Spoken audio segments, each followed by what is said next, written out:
केंद्रीय स्वास्थ्य मंत्री जेपी नड्डा ने इंडियन फार्माकोपिया को 100वां एडिशन जारी किया। इस अवसर पर उन्होंने नए साल 2026 की शुभकामनाएं देते हुए फार्माकोपिया कमीशन के 17 साल पूरे होने के लिए और अब अपने 18वें साल में प्रवेश कर रहा है। नड्डा ने कहा कि भारत ने आज इंडियन फार्माकोपिया का 10वां संस्करण जारी किया है, जो देश ही नहीं बल्कि विश्व के लिए भी वरदान साबित होगा।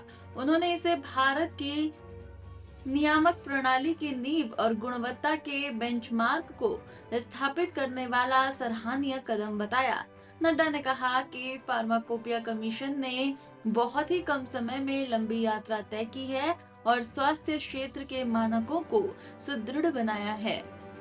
वर्ष 2026 के आगमन पर आप सबको बहुत बहुत शुभकामनाएं देता हूं।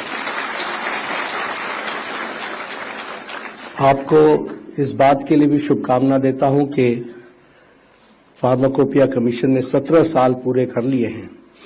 It has completed its 17 years and now it is entering into the 18th year. So I also congratulate Pharmacopoeia Commission on the Foundation Day. और बहुत खुशी की बात है कि जब हम फार्माकोपिया कमीशन के द्वारा जब उसका 18th फाउंडेशन डे में हम एंटर कर रहे हैं, तो हम फार्माकोपिया का जो 10th एडिशन है उसको भी आज हमने रिलीज किया है और वह आज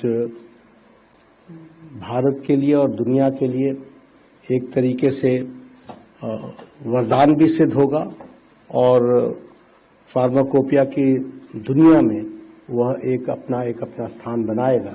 इसके लिए मैं आप सबको बहुत बहुत बधाई देता हूं।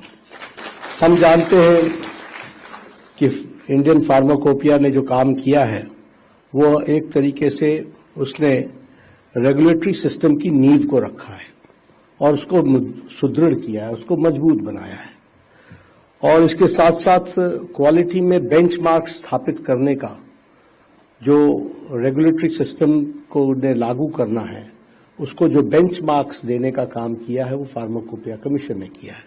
इसलिए उसके माध्यम से क्वालिटी, सेफ्टी, एफिकेसी, इन सब चीजों पर विशेष करके ध्यान देने का काम फार्माकोपिया कमीशन ने किया है और मैं ये कह सकता हूं इस 17 साल की यात्रा में एक बहुत छोटी अवधि में एक बहुत लंबी यात्रा फार्माकोपिया कमीशन ने की है। इसके लिए मैं उनको बधाई देना चाहता हूं।